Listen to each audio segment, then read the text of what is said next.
Anyways, without further ado, here is Joel Hodgson.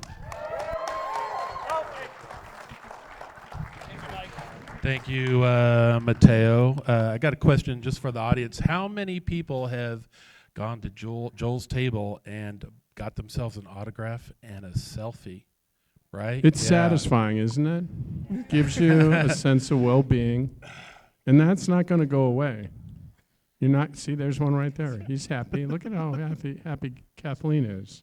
It'll bring you peace and tranquility if you do that. Do you want to introduce us? Yeah. I will introduce myself. I am Dave. Just call me Dave. Hi, Dave. And I'll be playing the role of Mike Nelson today, and with Joel. And this is, go ahead. Oh, I'm just me.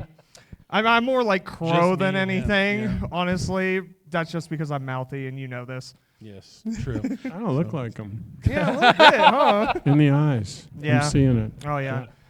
So I really have a question. It's a deep question. I've always wanted to ask you, Joel, for many years. A very serious question. And the first question is, what is a sampo?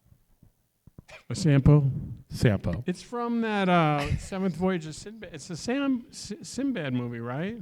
Is it from the It was Sinbad that movie? bad It was an Dutch Eastern movie. European movie? Yeah, the whole... Beats the hell out of me, man. The whole show was based on what is a sampo. And Yeah. then you brought out like this little transistor radio from Europe or something. It says sampo on it at the end of the episode. It was just funny. I mean, you got to remember, too, this is going back 30 years for me. So, and we did, over 200 episodes, so I'm not going to remember it all. But I will do my best. I'll do my best to remember. So, how did you come up with the idea for Mystery Science Theater 3000? Oh, that's easy. I stole it. Oh. No, a couple of things went together to make that happen. Number one, when I was in when I was in high school, and this is a kind of well-known story, Elton John had a record album called Goodbye Yellow Brick Road. In it is a song called I've Seen That Movie Too. On the album is an illustration of people sitting in silhouettes watching a Clark Gable movie. And I remember looking at it and go, that would be a great idea for a TV show, but nobody's giving development deals to kids in Green Bay, Wisconsin in high school, right? It rarely happens. Oh, yeah. Right? So that was one of the pieces of it. The other thing was later in college, I read a book called The Turkey Awards, which was written by the Medved brothers. And that had the worst movies. It was the opposite of the Academy Awards. So yeah. It was that was the first time I learned about Plan 9 from Outer Space or Robot Monster and things like that. And I remember thinking, man, these movies are awesome, and why isn't anybody making a show with those? And then later there was an idea to do, I had this idea of trying to repurpose movies, and I got to this idea of a guy, and it was supposedly during the apocalypse. It was called You Are Here, and it was like a zombie apocalypse. Okay. And so he was held up. I think they did this in, what was the first zombie movie from Pittsburgh? Dawn of the Dead? 1978, if I remember correct. It's either that or Night of the Living Dead. Night of the Living Dead, Yeah. and I think they had a TV station, right? So the idea was it took place in this TV station, and a guy was broadcasting, showing movies, and trying to reach out to who was a survivor. And I started with that, and I realized didn't think I could make it funny. It was a little too dire. And so at a certain point, it all dropped on me. All those things came together, the silhouettes, the B-movies, and I kind of imposed the movie Silent Running, which is a Douglas Trumbull movie, which has Bruce Dern in it and 3 robots in space. And so I landed on that, and that really became Mystery Science Theater 3000. If you took those 3 or 4 things and put them together. Okay. And this was after I had had a career as a stand-up, so I was in a position to maybe do a TV show, and that was kind of what I chose to do with it. And then history was made.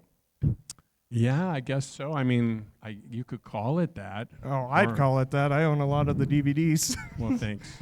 I mean, it was a bit of a long haul for you. You know what I mean? I mean, it was, just in the beginning, I own all the, like we talked about KTMA stuff, and first starting with Green Slime, and then, all those that you did, and, it was just all you, you know what I mean? It was just, your whole mindset was just you, and in a lot of ways. And Oh, yeah, for sure. Well, when we started, I just really got it on its feet as far as the concept goes, but naturally, as you know, it really came to life. All the people that got involved with it, the great people who wrote and performed on it. It was obviously, if I did it by myself, I don't think it would have happened. But yeah, it was really just I created the playing field for it, and then it needed to get filled daily, with a lot of great ideas. Now TV's Frank. He's one of my favorite characters. He's a hoot. And he had mentioned on a podcast about how you would pick and choose films for episodes, and he was saying that a lot of times you guys would have him go out and like look at films or pick some films out, and he would pick some films, and then later on you guys would have to remove them from the season because he picked films that were maybe not public domain, or maybe someone had a contract with them. So it's like the Godzilla stuff, like Toho said you can't do that, or I don't know the whole story with that, but it's like you had to take them out of the season runs. I think there was one Satellite XM, was it, or with Jeff Bow Bridges, and a couple of other episodes where you couldn't show them, you had to shelve them. Is there was that's it contractual? That's not or? the way I remember it. Okay. The way we did it was HBO Downtown Productions was our production company, and they would send us a box of VHSs basically. And so we gave those to Frank to screen, but they had all been cleared, or I think, basically the idea was they had sent us only movies that they could clear. So that might be something else, and time goes on, so people embellish stuff too, right? So, but they it was pretty locked down. It was a big box. What was funny was it was a big box of VHS tapes, that he had to go through. But then at a certain point, he'd pick his faves, and then we'd watch those during lunch, and then if people liked them, we'd sign off on them, and then they'd go ahead and get them in the schedule. So it wasn't really that. It wasn't like window shopping. Like you couldn't just go, wow, I'd really like to do this movie, because it's just banks of lawyers who would have to paw through it, and it just doesn't work that way. There's no way you could, I'd love to do an Elvis movie or whatever. Yeah. It doesn't work that way. And if you notice, we never did studio movies on Mystery Science Theater. They were all B movies because they're just too expensive. Even for when we brought the show back and all the shows on Netflix right now, those are all pretty much, not really any of them are studio movies. Okay. Yeah. Okay. Can you walk us through a scripting process for a movie that you guys would riff on? Yeah, absolutely. So number one, the movie's got to get edited. You have to get it at the right length. They're not always perfectly the right length. And MST is usually around 80 minutes, 90 minutes. I can't remember, but so the movie's got to get edited down, and then you basically cut it into segments, right? The 8 or 10 minute segments that you're going to use, and then at that point, you really have, you're really looking at going through it and riffing on it, really talking about it, and it really came alive when we kind of figured out how to use a time code, right? Because this is so early in the process, and back when we started, time codes had 10 digits across the bottom of the screen. It wasn't just like it is on YouTube. It was the minutes, the seconds, and then after that was frame rate, frames or tenths of a second. And so there is really a lot of noise, and we put the time code in, it would burn it in, SMPTE code maybe they used to call it, and we had to put tape, or we had to put a Post-it over the last 3 digits because it's just spinning, right? And so you couldn't use those digits to record it. And back in the day when we did them, we really didn't do it until we got paid to do it, basically. So the first 20 we did on, the first 22 we did on KTMA were all improvised, really. We weren't writing them. But when we got paid to do it, I said, hey, my friends are going to see this. We have to start writing this. And so that's when it started. We started writing it. We used the time code. And a woman who did our books, Heidi LeClure, sat at the Mac and would put in the time code and put in the riffs. And so when you're riffing, you're just looking for an abundance of ideas. You don't. No one. One of the things that's most important that you should know is we never say no in the writing room. You just don't. You just don't. You don't even go there. There's no need to say that's not funny or that's not what this show is all about. It just inhibits people from kind of having fun, and that's done in a separate process. So what I think people really need to know is that's really the way we have to do it. You go into it with just really a lot of things, really a lot of ideas, and then later, once you have really a lot of ideas, then you go and edit and you just take the best. But that's all done individually pretty much. A producer will then take those 8 minutes and kind of go through and decide which one's the funniest. And then there's little holes, right, that have to be filled, and the producer might come up with ideas, or we might bring it back and go, we need to fill in these spots. But that's really the heart of it, is just a lot. So, for example, on an average show, there's 700 riffs, but we produce 7,000 to start with. There's 7,000 that we do, and that's just because when you're we call it riff producing. When you're riff producing, you just don't want to have to think of stuff. You want that all there. You want it all there. And so that's kind of it. And then sometimes there's a little bit of editing when you're performing and you just go, this doesn't sound right, or can we do something else? It just doesn't feel right in my mouth. So there's a little bit of that happens too. Yeah. So those are the pieces of it. And it's changed over the years. I'm trying to do the math where the stuff we did, in the 90s compared to what we did 10 years ago when we did the stuff for Netflix. So it's like slightly different because it's so much, the digital realm is so much easier. It's all streamlined now. It really is, yeah. And so, we were talking about that earlier with somebody about just finding movies. It's just, the thing that a really fascinating thing about this is so long ago that these people that would sell these groups of movies to like it's like local TV, right? So local TV channels, they would buy these lots of 20 movies, and people like Sandy Frank would then take 10 good movies and mix it with 10 shitty movies, right? And blend them all together, and the local TV producer would see this list of 10 movies and, I've heard a few of these, they all sound good. And so it was kind of a scam, right? And so when we got to Mystery Science Theater, at a certain point we had to say to HBO Downtown Productions, who went and got the movies, hey, just tell those guys we want their shitty movies. And they would act like, what do you mean? What is it that you speak of? We don't know of such things. But, that was kind of the trick to it, is to kind of go, yeah, we know that you have B movies, we want those. And so it was very disorienting for them. Like, they couldn't even imagine why anyone would care or want that. Okay. No, I'd let you ask another question. But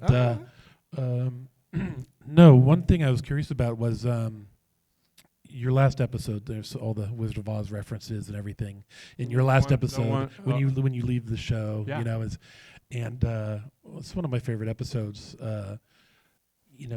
What was the reasoning that you had left? Now, I had heard that you had taken up some writing, things like writing some television shows or something like that, or you decided to go into some other realms in the writing profession. Can you talk a little bit about that? And why I left the show? Yeah, and going into these other avenues of writing and comedy sketches. It all was about the feature film, the Mystery Science Theater feature film.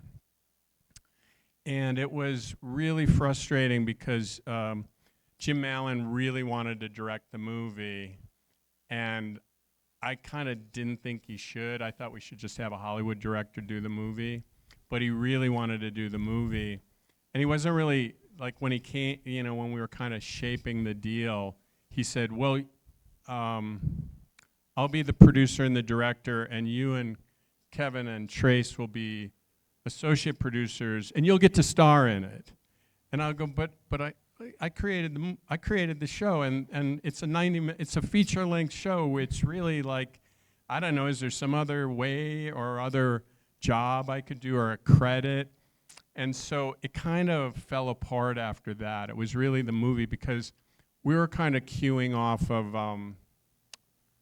Star Trek Next Generation, because they had a TV show and then they started making features. And we thought, hey, we could do that. We could make a kick-ass Mystery Science Theater once every like year and a half and get it out.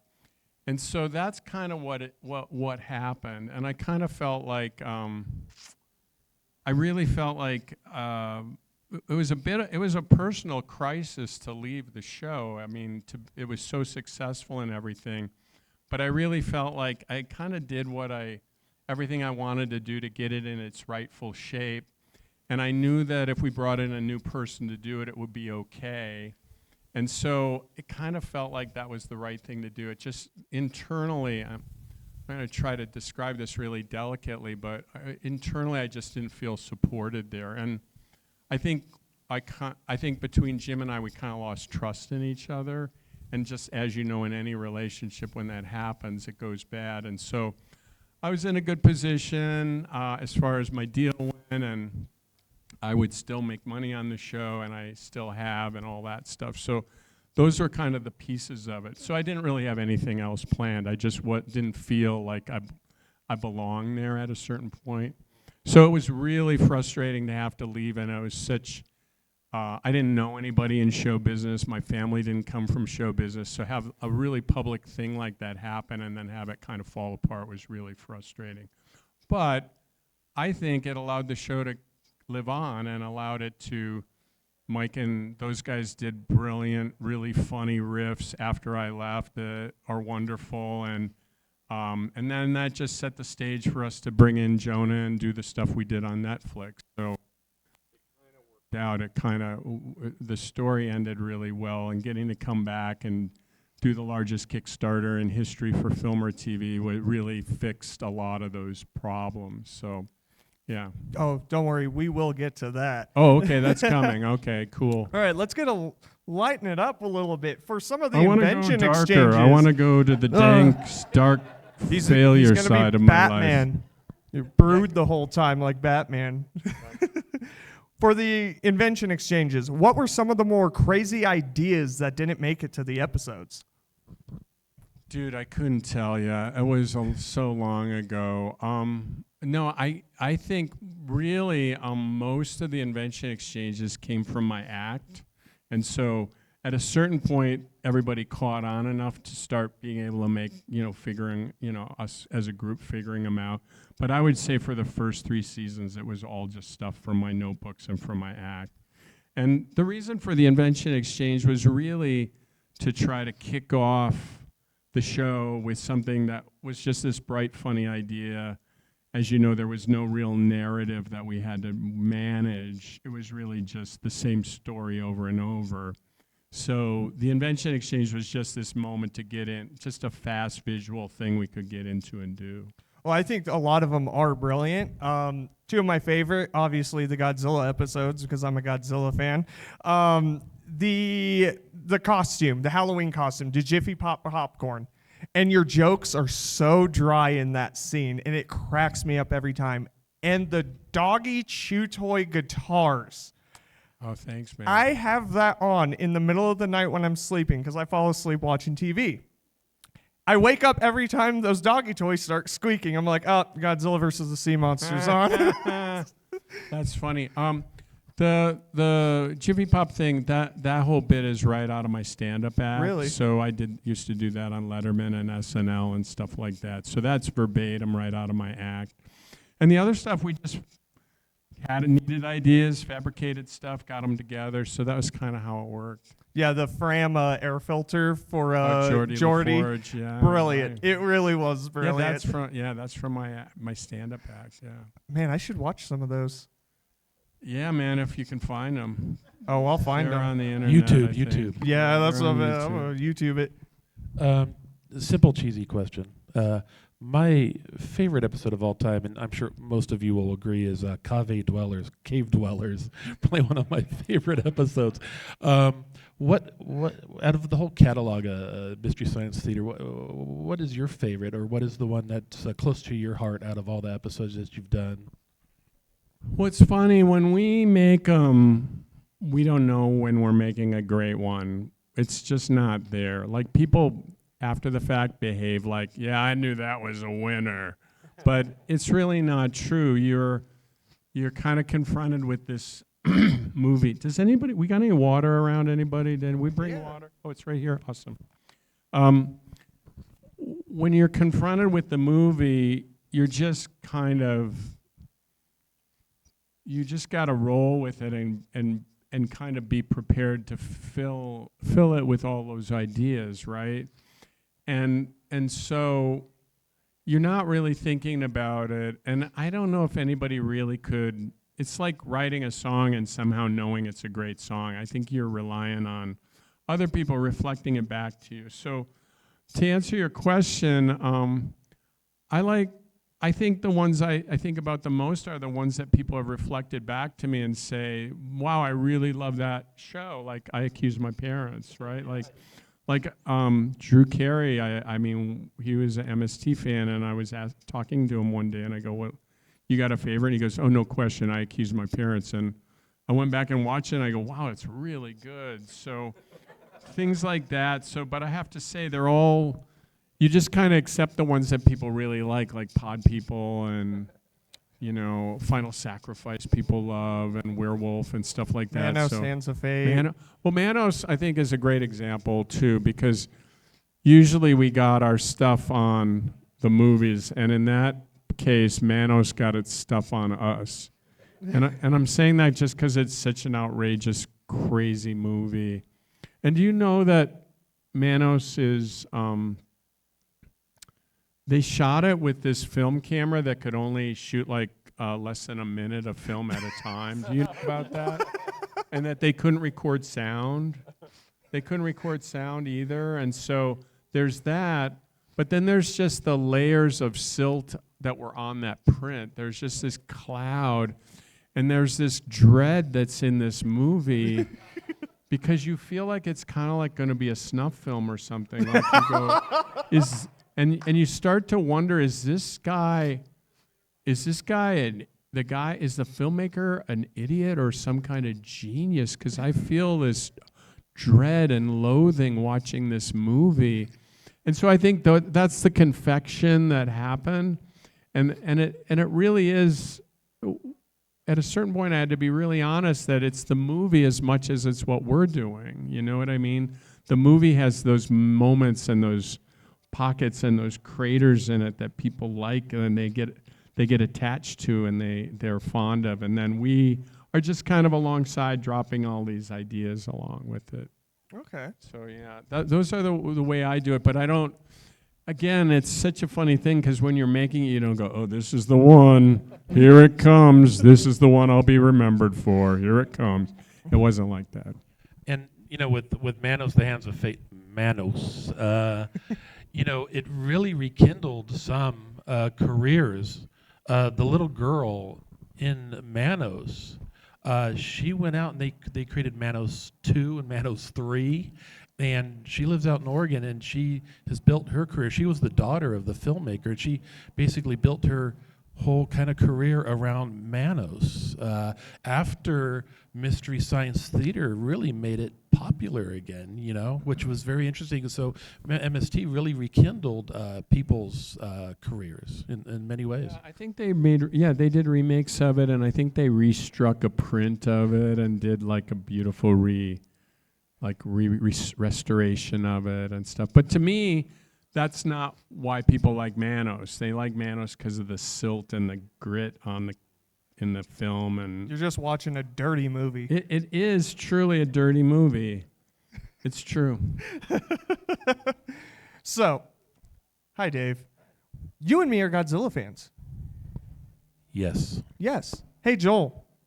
Were you ever going to do more Godzilla movies? No, sir. Really? No. We kind of knew that Toho was ticklish about that stuff. And so it kind of, and they were hard to get. I don't even remember. Did we do one Godzilla? You did two, Sea Monster and Megalon. Yeah. And I mixed them up with Gamera, of course. And so Gamera is really fascinating, and we were talking about this earlier, but Gamera is really important in Mystery Science Theater. And that's because when we did it at KTMA, I think Gamera was about the third or fourth or fifth movie we did. And the first two were like Jerry and Sylvia Anderson movies. They were like these movies that were puppets. And it was funny, but now I could understand what was going on, because so much of Mystery Science Theater is reacting to what's going on somebody's face, and if they're puppets, nothing happens. So when we hit the Gamera movies, it all kind of came alive. It really did. And on in the KTMA episodes, we really leaned into it. It was really funny, and we just got all these moments that happened. And so that was one of the big things when we came back to it, was I said we should go and get more those Gameras again, and like really license them and really do them like for real. And so it really got the pitch of MST really got locked in with Gamera. And Godzilla is so similar that, it's really the same thing kind of. And his theme song isn't as good. Gamera, let's do it.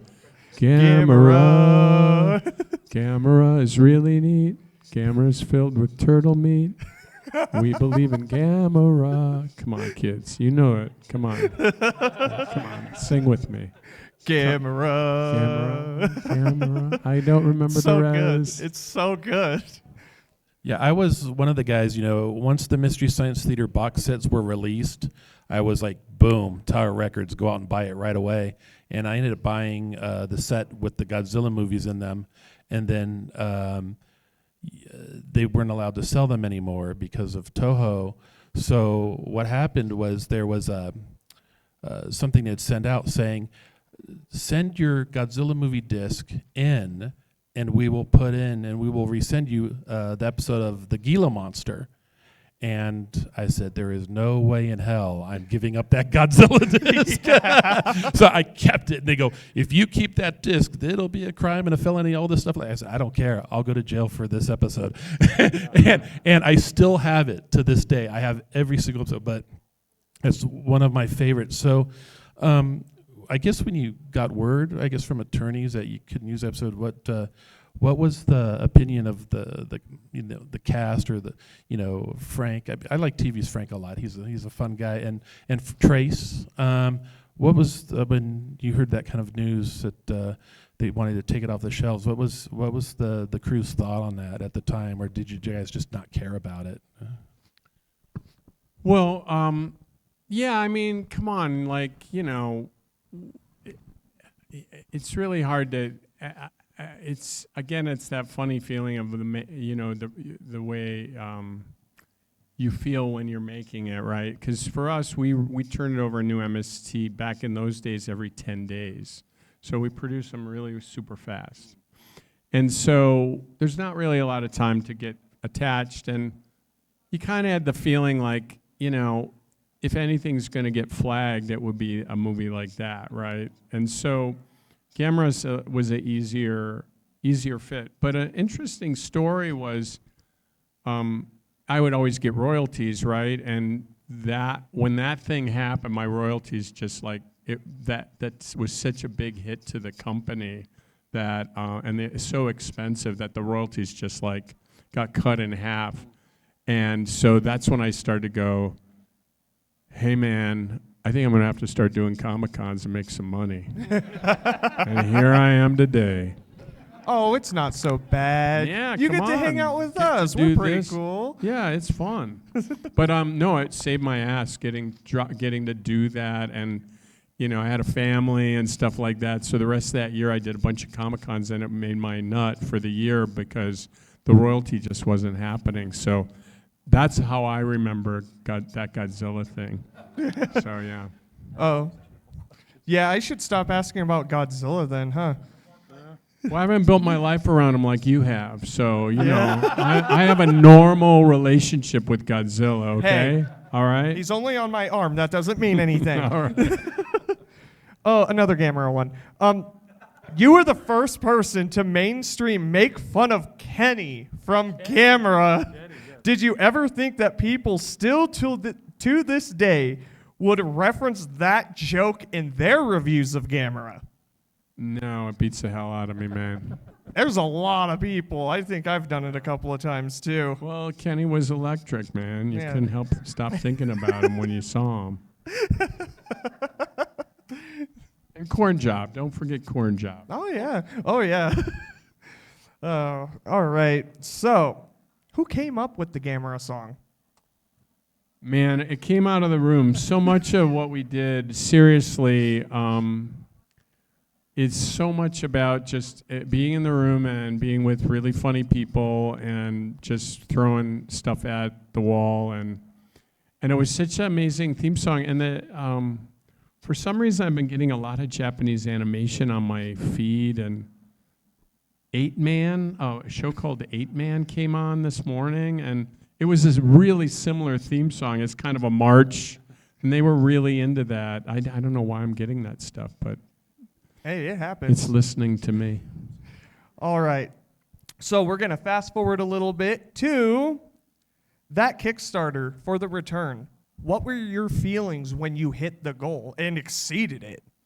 It was really amazing, and it fixed so many things, like the tragedy of having to leave. It corrected so many of those things, and then to have those shows come back and have them be so good with all new people and new writers and people who were,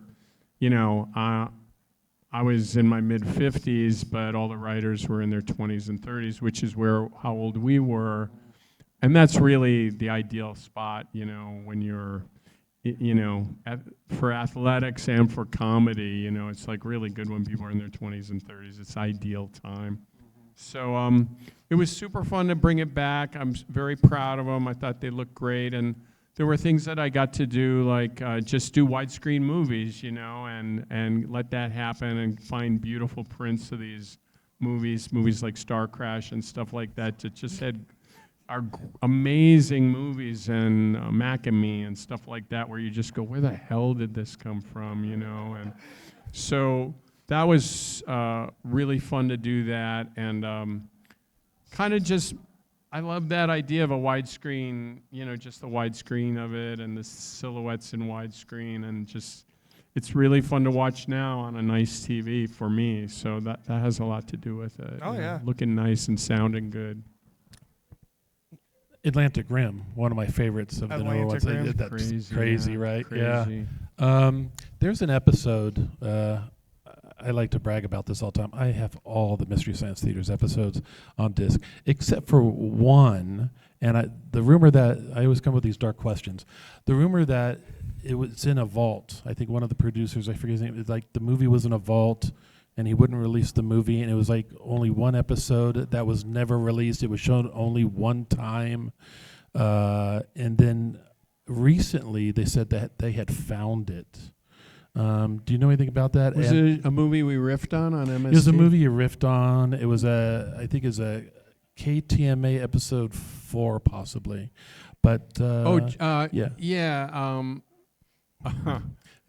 They tried to kill me with a forklift one, right?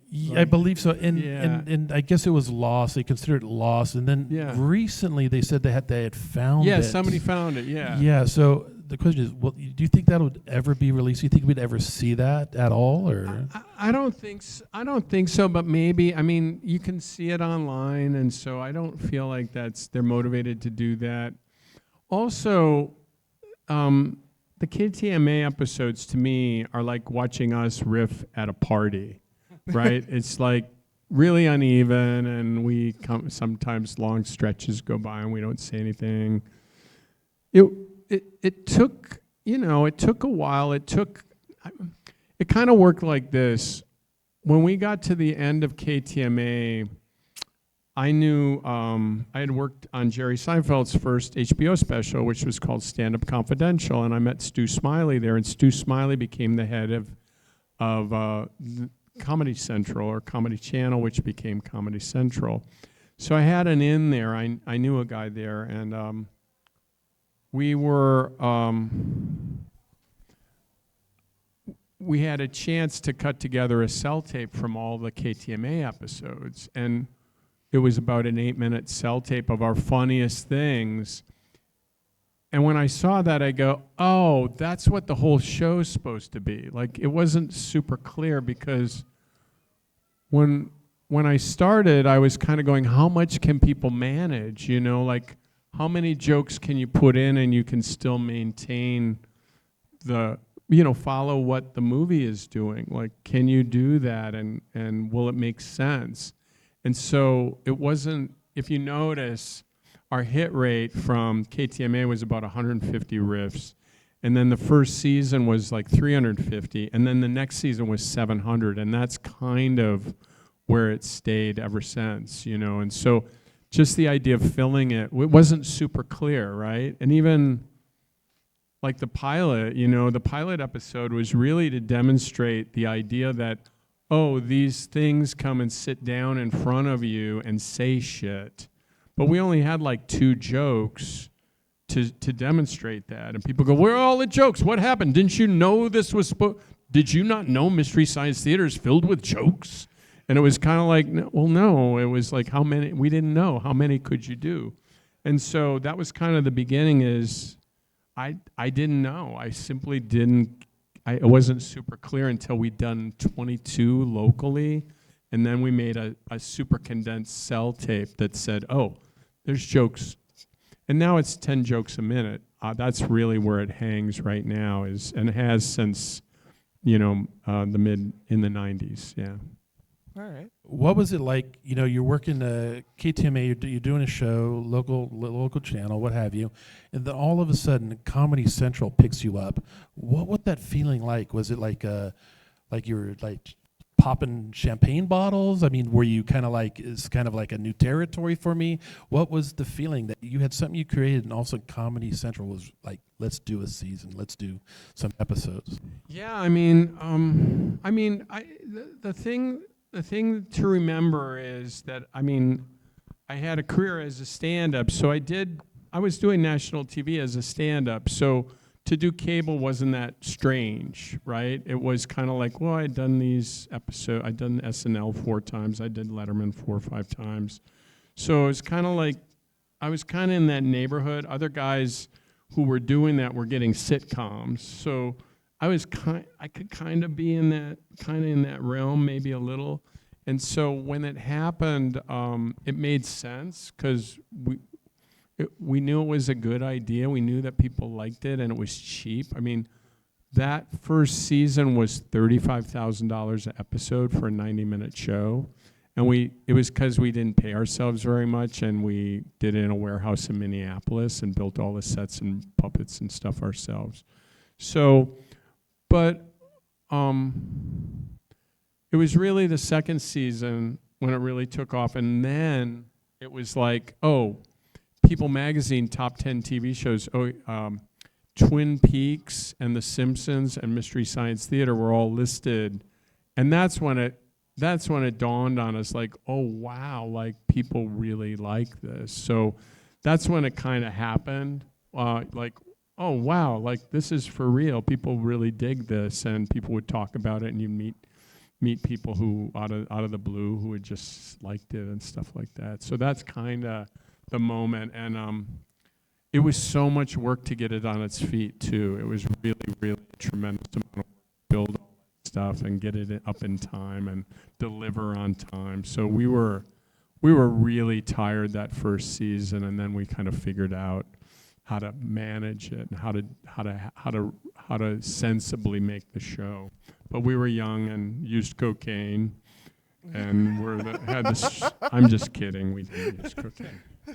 The thing about it is you're watching MST3K and you're having fun doing it, and people enjoy watching you have fun doing it. You know what I mean? I think that was a big secret of it. Yeah, it's really true. And that had a lot to do with me wanting to leave too. Is like I never did it and was unhappy while I was doing it, and I didn't want to become one of those bitter comics like Jerry Lewis or something, right? Who like, I'm angry, but I'm still gonna make you laugh, and you'll regret it, you know. So yeah, being happy is really a big part of it, and being content and kind of working hard and just enjoying yourself. Otherwise, it's just not going to work. So I really appreciate that you noticed that, and we worked kind of hard to do that. And a lot of it had to do with the way we arranged the production. We would usually, and still to this day, only do like 3 takes for each sketch. So it just kept it fresh. It kept a very live feeling, has mistakes. But if it was very laborious and painful to make, I don't think we would have had as good of a time. Okay. So it was very frivolous. It was frivolous because we're just saying shit during a movie, right? So you could do that. So my final question before we turn it over to the audience. I like bad movies. Like, that's why I like he agrees. He's sitting here. Shouldn't we say, hi, JR? No, like I'm an alcoholic. Like I like bad movies. I like bad movies. Hi, JR. Hi. Like I wanted to ask you, have you ever seen Tommy Wiseau's The Room? Sure, yeah, man. What did you think of that?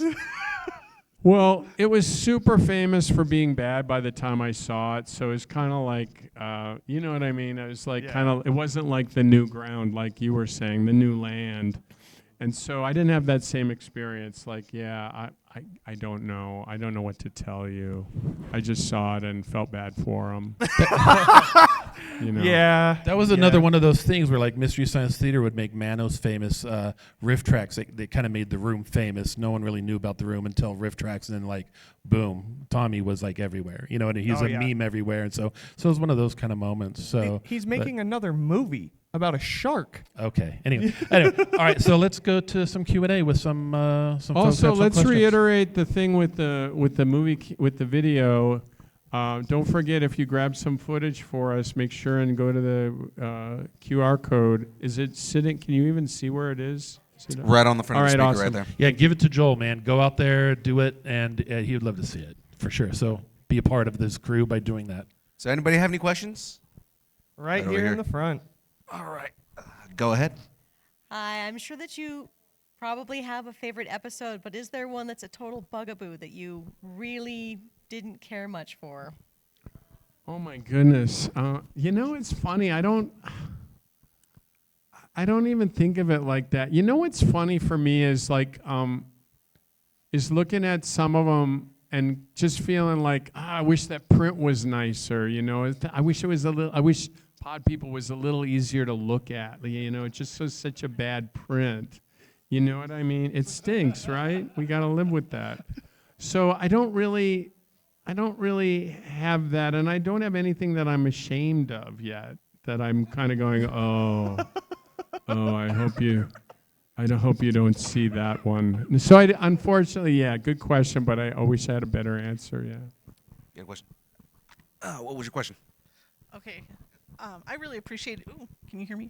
I really appreciated the new episodes on Netflix. I thought they were great. Loved Jonah, loved Emily, and you put in so much work for that.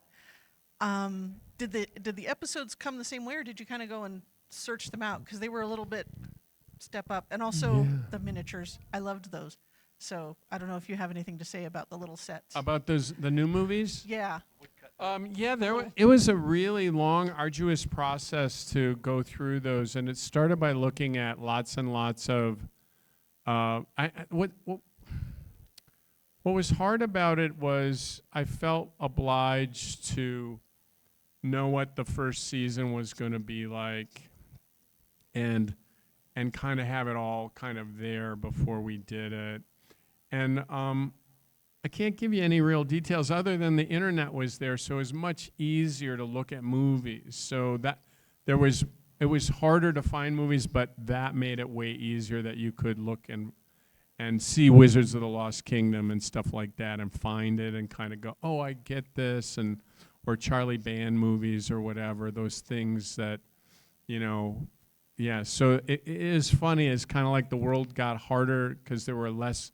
We had eaten so many bad movies, almost 200 by the time we started making new ones, that there were less of them, but it was a little easier using the internet to screen them.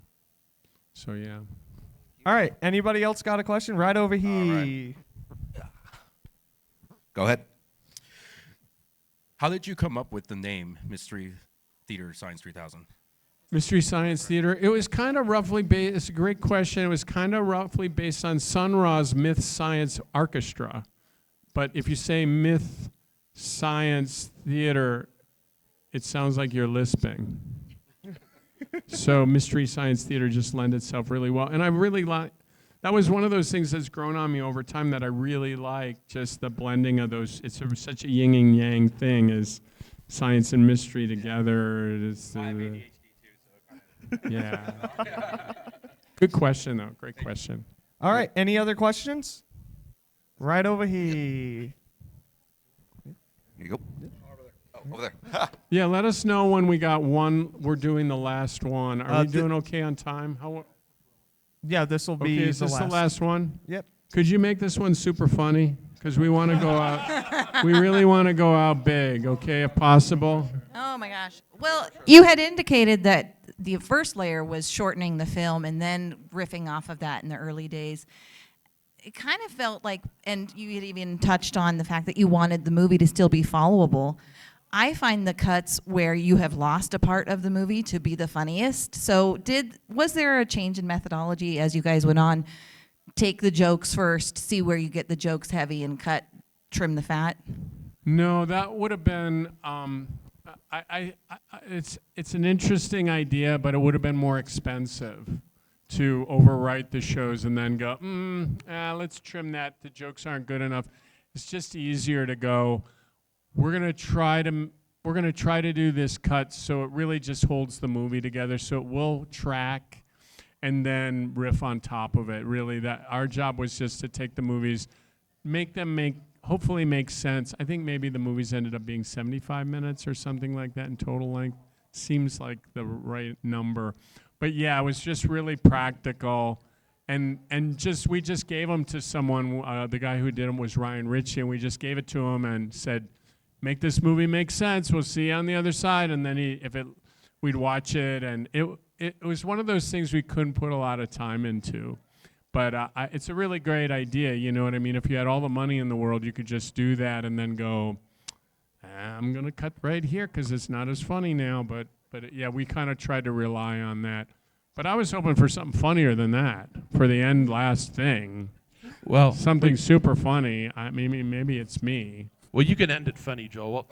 Well, you can end it funny, Joel, for us. But the thing is, Joel, you know this, Joel. We've been trying to get you out to a convention, literally for real, like 10 years. I've been working on getting you to a convention for 10 years, working really hard. And for Joel to come out to a convention, he'll maybe do one every 2 years. So, we want to thank you. Reno wants to thank you for coming out here. Very special for you to be out here. Thank you. I've had so much fun.